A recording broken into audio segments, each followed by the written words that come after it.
Guys, next episode के start से पहले आप लोग मेरे चैनल को सब्सक्राइब करेंगे। इस अभी नेक्स्ट एपिसोड को स्टार्ट करते हैं। करियर कंपनी का वो टाइम दिखाया जाता है जब कांग जी उनको वहाँ से निकाला गया था, पर उससे पहले कांग जी हाईजी के पास आते हैं और उसे आकर कहने लगते हैं कि एम्प्लॉइज की जॉब जा रही है, आपको कुछ सोचना चाहिए, कुछ स्टैंड लेना चाहिए, बताना चाहिए कि ये हमारी गलती नहीं है या हमसे ये गलत हुआ है। तो कहती है कि हम ऐसा कुछ भी नहीं कर सकते, इस चीज की रिस्पॉन्सिबिलिटी हम कैसे ले सकते हैं। वैसे वहाँ पर पुलिस वाले आते और आकर बताते हैं कि मिस्टर ली ने अपने अपार्टमेंट से कूदकर सुसाइड कर ली है। ये सुनकर तो कांग जी उनको तो यकीन ही नहीं आ रहा होता और जल्दी से हाईजी की तरफ देखती। हाईजी ने तो वैसे अपना फेस दूसरी तरफ कर लिया था और मिस्टर ली की फैमिली दिखाई जाती है जो सदमे को बर्दाश्त नहीं कर पा रही होती। मिस्टर ली की एक छोटी सी बेटी भी होती है, वो भी अपने डैड के लिए रो रही होती है, उनकी वाइफ भी अपने हस्बैंड के लिए रो रही होती है। वहीं पर हाईजी भी होती है और ये भी बाइट से खड़े होकर सब कुछ देख रही होती है। इसे तो ऐसे ही लग रहा होता है कि सब इसी की वजह से हुआ है और हाईजी भी इसके पास आकर इसको यही एहसास दिला रही होती है कि तुम्हारी वजह से उसने अपनी जान ले ली, तुम्हें बहुत शौक चढ़ा हुआ था ना कि सारी गलती अपनी कंपनी पर डाल दो। यही सब कुछ कांग जी सोच रही होती है और वैसे सोचते सोचते से भूख लग जाती तो कहने लगती है कि यहीं से वापस मोड़ो। तो वह कहता है कि कहाँ पर जाना है आपने। तो उन्होंने बोलते है कि मुझे भूख लगी है, खाने के लिए लेकर चलो। अब खाने के लिए वो एक जगह पर आ जाती है, हमेशा वो उसी स्टॉल पर आया करती थी, इसीलिए उस आंट को भी इसका पता होता और फौरन से कहती है कि तुम्हारे लिए स्पाइसी वाली बनाओ ना। तो कहती है कि हाँ, और इस पर उन्हों को देखकर बोल देती है कि 2 बनाना। अब उन्हों जो स्पाइसी 5x जब देखता है तो उसके तो होश ही उठ कर रह जाते हैं कि इतना स्पाइसी, उसने तो कभी इतनी स्पाइसी कोई चीज खाई ही नहीं थी। बट फिर भी चुप करके जियोन के साथ ही बैठ जाता है और जैसे ही जियोन के लिए आता है तो उसके सामने रख देता है और जियोन सबसे पहले अपने बालों को बांधती है और फिर खाने लगती है। उसको तो स्पाइसी बिल्कुल भी स्पाइसी नहीं लग रहा होता, पर इसको तो उसको देख देख कर हो रहा होता है कि ये लड़की कैसे खा सकती है इतना स्पाइसी। यहाँ तक कि जब उसको थोड़ी सी मिर्ची लगने लगती है तो फौरन से उसे पानी देने लगता है, पर उसके फेस को देखकर पानी वहीं पर रख देता है और फेस के लिए जब उसे टिश्यू चाहिए होता है तो ये फौरन से टिश्यू देने लगता है, पर इसे फिर फील होता है कि उसे नहीं देना चाहिए। इसे चुप करके वापस से रोल करने लगता है उसको, पर जियोन को देखकर जो अभी भी इससे टिश्यू मांग रही होती है तो उसे फौरन से टिश्यू दे देता है। उसको तो इसकी हरकतों को देख देख कर हो रहा होता है कि इसे क्या हो गया है और उससे बोलते है कि तुम क्यों नहीं खा रहे हो। तो ये उसे पूछ ही लेता है कि तुम इतनी स्पाइसी चीज कैसे हैंडल कर सकते हो। तो उसे समझ आ जाता है कि ये स्पाइसी नहीं खाता। तो कहती है कि पहले बोलना चाहिए था, अब तो तुम्हारे लिए भी स्पाइसी बन गया है। पर इस बात के बाद जी उनको याद आता है कि इसने उसे कहा था कि तुम्हें बस मेरे हिसाब से चलना होगा, मुझे वो इंसान बिल्कुल नहीं पसंद जो अपनी चलाता है। तो उसे समझ आ जाता है कि उन्होंने उसी की वजह से चुप था। तो कहती है कि चलो ठीक है, तुमने नहीं खाना तो ना खाओ। तो वह कहता है कि नहीं मैं खाता हूँ। ये कहकर वो जैसे ही पहली बाइट लेता है तो उसे अच्छा लगता है, दूसरी बाइट लेता है उसे अच्छी लगती है, तीसरी और चौथी जब बाइट लेता है तो उसे लोग पता जाता है कि कितनी मिर्ची है। यहाँ तक कि वो जो गरम गरम सूप जी उनको मिलता है वो उन्हों को देती है और उन्हों उसे पीने के बाद अपनी जुबान भी जला लेता है और दूसरी तरफ से मिर्च पकड़ कर पीने लगता है। उसका स्पाइसीपन कहीं से भी नहीं जा रहा होता, बस इसकी हालत खराब हुई जा रही होती है। जियोन तो इसे देखी जा रही होती है कि किस तरह ये बार बार पानी पिए जा रहा है और वो जंगो दिखाया जाता है जिसको डायरेक्टर स्यू कॉल करती है और कहती है कि तुम क्या वहाँ पर गए थे मैनेज करने के लिए, बल्कि तुम्हें वहाँ पर नहीं जाना चाहिए था। वैसे ही वो की साइड से दिखाया जाता है जब वो जियोन को बचाने के लिए वहाँ पर कंपनी में पहुँचता है तो देखता है कि पहले से ही उसका सेक्रेटरी उसके पास पहुँचा हुआ है। ये देखकर उसे अच्छा तो नहीं लगता कि किस तरह वो अपने सेक्रेटरी के क्लोज है, पर फिर भी वो इस चीज को बर्दाश्त कर जाता है। और जियोन जो घर पर आकर भी जब काम कर रही होती तो उसे भी थोड़ी मिर्ची लगती है। पानी तो उसके पास होता नहीं है, वैसे उसे याद आता है कि पर्स में एक कैंडी है और वो उसे कैंडी को देखकर याद करने लगती है कि किस तरह उन्होंने इतनी ज्यादा कैंडीज उससे पकड़ ली थी मिर्ची को दूर करने के लिए और एक कैंडी इसे भी दे दी थी क्योंकि जियोन बस उसे देखी जा रही थी। यही सोचकर उस कैंडी को खा लेती है। और वैसे नेक्स्ट दिखाया जाता है कि ये मीटिंग में होती है जहाँ पर मीटिंग में सभी लोगों को एक ही दिन में काम करने को बोलती है। बेचारा कोई मना भी नहीं कर पाता कि हम एक दिन में काम नहीं कर पाएंगे, बस उसकी हाँ में हाँ मिलानी पड़ रही होती और वो भी काम बताने के बाद मीटिंग एंड करके वहाँ से चली जाती है। बेचारे तो इतना काम मिलकर जैसे सदमे में ही चले गए थे। डायरेक्टर स्यू और वो भी देख रहे होते हैं कि ये तो बस स्टार्ट है। जियोन ऐसी तो लड़की है जिसे बस अपना काम चाहिए होता है और काम भी टाइम पर। वैसे वो दिखाया जाता है जो किंडरगार्टन स्कूल के बाहर आता है पर अभी भी डोर लॉक होता है। वो अंदर की तरफ देख रहा होता है कि कोई उसे नजर क्यों नहीं आ रहा। वहीं पर जंगसू भी बैठी होती है जो इसको इस तरह इधर उधर जाते देखकर फादर फादर कहकर बुला रही होती है। उसे यही लग रहा होता है कि किसी बच्चे का बाप होगा जो अपने बच्चे को लेने के लिए आया है, पर वो को तो पता ही नहीं होता कि वो उसको आवाजें देकर बुला रही है। जंगसू उसके पास पहुंच जाती तब जाकर उसे पता लगता है कि ये उसको बुला रही थी। तो अभी भी कंफर्म करने के लिए पूछता है कि क्या तो मुझे बुला रही थी। तो वह कहती है कि हाँ और उसे बोल देती है कि अभी ऑफ नहीं हुआ तो अभी कुछ टाइम आपको वेट करना होगा, जैसे ही ऑफ होगा आप अपने बच्चे को लेकर चले जाना फादर। तो कहते हैं कि क्या तुम्हें मैं फादर लग रहा हूँ, क्या तुम्हें लग रहा है कि मेरे बच्चे होंगे। तो कहती है कि अगर ऐसा नहीं है तो आप बता दो आप यहाँ पर क्या करने के लिए आए हो। वो तो वो कितने पास आने की वजह से वैसे उसे दूर दूर जा रही होती है। तो वो उसे कहता है कि यहाँ पर मेरे एक फैमिली रिलेटिव है जिसे मैं मिलने के लिए आया हूँ। वैसे बच्चों को छुट्टी हो जाती और उनके साथ ही प्रिंसिपल भी आती है। जंगसू से प्रिंसिपल कहकर बुलाती है जबकि ये नोना कहकर बुलाता है। जंगसू तो उसे देखने लग जाती है कि नोना। अब उसको अपने साथ अंदर ले जाती है और अंदर जाकर कहती है कि प्लीज मुझे लोगों के सामने नोना मत कहा करो। तो कहते हैं कि मैं कब तक आपको सिस्टर इन लॉ कहता रहूंगा, भाई की तो डेथ हो चुकी है तो मुझे आपको नोना ही कहना होगा ना, और ना ही आप कहीं और शादी करवाई ना कुछ कर रही हैं, बस ये किंडरगार्टन चलाने लगी हूँ। आप ये किंडरगार्टन क्यों चलाना चाहती। तो कहती है कि बस मुझे अच्छा लगता है। पर ये उनके सामने केक रखता है और कहता है कि मुझे अभी तक आपकी बर्थडे याद है। भाई से जंगसू भी देखना चाह रही होती है कि ये इसका क्या लगता होगा। अपने बेटे से आकर पूछती है कि क्या तुमने पहले इस पर्सन को कभी देखा है। तो वो बताता है कि हाँ, ये कभी कभी आया करते हैं हमारे साथ खेलने के लिए और ये हमारे प्रिंसिपल के छोटे भाई हैं, उन्हें खेलना बहुत पसंद है। तो जंगसू हिसाब लगा लेती है कि शायद वो जॉब नहीं करता इसलिए बच्चों के साथ खेलने के लिए आता है। प्रिंसिपल के लिए उसे संभालना कितना मुश्किल होता होगा। वैसे वो वहाँ से बाहर आ जाता और वो जो जा रहा होता है पर पलटकर इसकी तरफ देखता ही है तो आगे से जंगसू से स्माइल देती है, जिसे देखकर वो वहाँ से चला जाता है। जंगसू का बेटा भी कहने लगता है कि काफी स्केरी लग रहा था। तो कहती है कि टेंशन लेने की जरूरत नहीं है। और इधर कंपनी का सीन दिखाया जाता है। सभी लोग बैठकर काम कर रहे होते और किसी से भी काम हो नहीं रहा होता, बस बिल्कुल पागल होने वाले होते। एक तो मजाक कर रहा होता है कि मैं आप लोगों को पिज्जे की ट्रीट देता हूँ, पर ऐसे वो कोई ट्रीट नहीं दे रहा होता, बस उन्हें हंसाना चाहता था। पर इतने टाइम में उन्हें उनके लिए पिज्जा जरूर ले आता है। सभी लोग उस पिज्जा को देखकर खुश हो जाते हैं और कहते हैं कि उन्हें तुम्हें कैसे पता होता है कि हमें क्या चाहिए होता है। बड़े मजे से पिज्जा खा रहे होते हैं और साथ में एक तो जीवन की मिमिक्री भी कर रहा होता है, बिल्कुल वैसे करके दिखा रहा होता है जैसे उसने मीटिंग में सबको बोला था, सबको काम दिए थे। जीवन भी पीछे से आकर इसकी बातों को सुन लेती है। बाकी सब तो उसे बताने की कोशिश कर रहे होते हैं कि पीछे से आकर जीवन ने उसकी बातें सुन ली हैं, पर वो तो चुप ही नहीं हो रहा होता। उन्होंने उसके मुंह में पिज्जा डालता है कि तुम्हें ये खाना चाहिए। तभी वो जीवन को भी देख लेता है, जिसे देखकर तो उसकी हालत ही खराब हो जाती है कि अब उसका क्या होगा। यहाँ तक कि जीवन को भी पिज्जे की ऑफर करा होता है, पर जीवन उनसे पिज्जा नहीं खाती बल्कि अपने ऑफिस में चली जाती है। मैनेजर सीओ भी साथ होती है और उन्हें भी कहा जा रहा होता है कि आप खा लें। तो वह कहती है कि मैंने खाया है पहले, पर फिर भी उनसे एक स्लाइस लेकर जीवन के पास ही आ जाती है और कहने लगती है कि डायरेक्टर उन्हों की वजह से सभी लोग कितने खुश है ना, कितना सबका ख्याल रखता है। पर वो तो आगे से बोल देती है कि प्राउड माई फूड, इस तरह के खाने वाले काम कोई कंपनी में और काम के टाइम पर कैसे कर सकता है। डायरेक्टर को तो उसकी ये बात बिल्कुल भी अच्छी नहीं लगती। वो तो बल्कि उसके टेबल को गंदा करने लग जाते हैं कि देखो कितनी डस्ट है कितनी। तो कहती है कि बस कर दो। और सभी लोग बाहर बैठकर बातें कर रहे होते हैं। उन्हों तो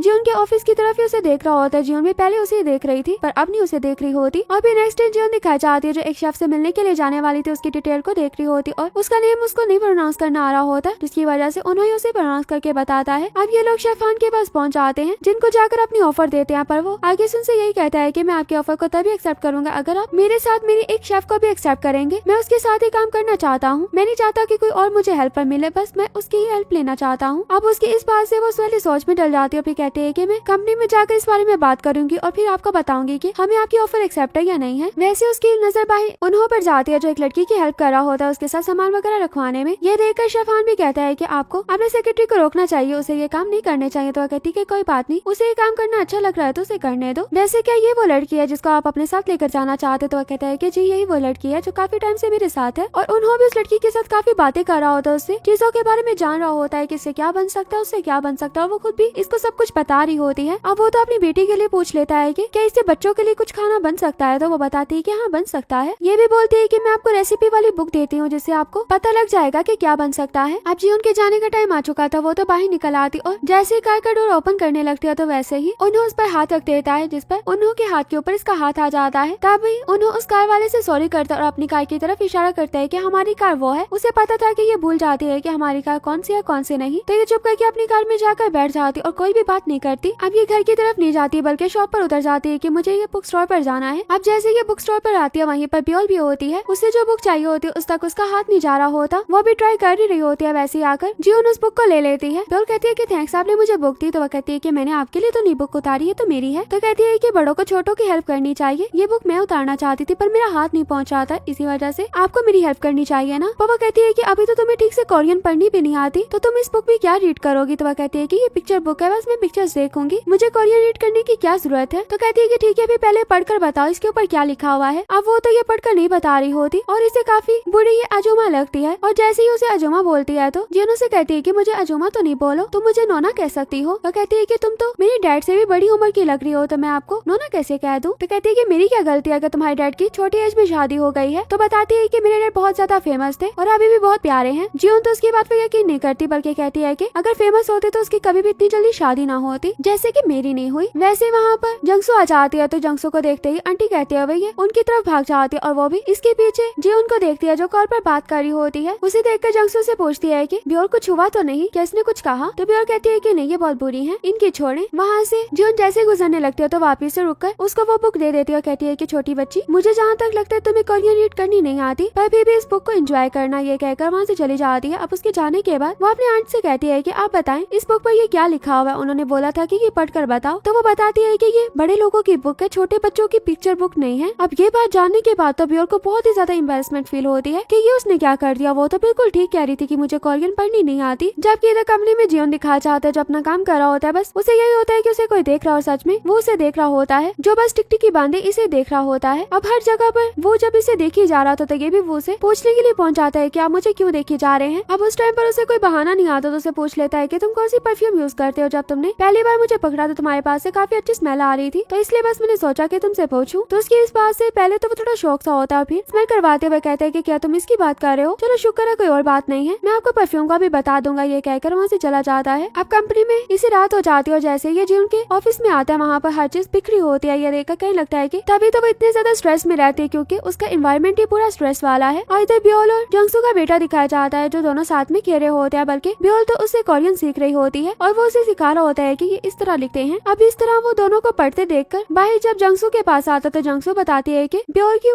ईगो हर्ट हुई है, उसे बोला गया है कि तुम्हारी रीडिंग अच्छी नहीं है और तुम्हें कोरियन नहीं आती, इसी वजह से वो सोच कर बैठी है कि आज तो वो कोरियन रीड करना सीख कर रहेगी। बस ब्योल को उसने रॉन्ग कर दिया तो ब्योल कभी भी रॉन्ग नहीं होना चाहती। जंगसू से पूछती है कि तुम क्या लेकर आया हो, तो वो दिखाता है कि मैं ये बनाकर लेकर आया हूँ। ये देखकर तो बड़ी खुश हो जाती है कि मेरा वैसे भी खाना बनाने को दिल नहीं करा था, चलो शुक्र है तुम बना कर लेकर आए हो। तो कहते हैं कि मैं दोनों को बुला कर लेकर आता हूँ। ये कहकर उनके रूम में उन्होंने बुलाने के लिए पहुंचता है नॉक करके, पर आगे से ब्योल कहती है कि डैड मुझे अभी खाना नहीं खाना, बोल दिया ना नहीं खाना। ये कहकर वो डोर बंद कर देती है। अब उसका ये वाला बिहेव देखकर उन्हों को तो ऐसा लगता है कि जैसे वो अभी भी काम पर है, जिस तरह उसे ऑर्डर दिया जा रहा था, और ये सेम टू सेम आदत उसे बिल्कुल जीवन जैसी लग रही होती है। और यहीं पर हमारा ये पार्ट भी एंड हो जाता है। वीडियो अच्छी लगे तो वीडियो को लाइक करना।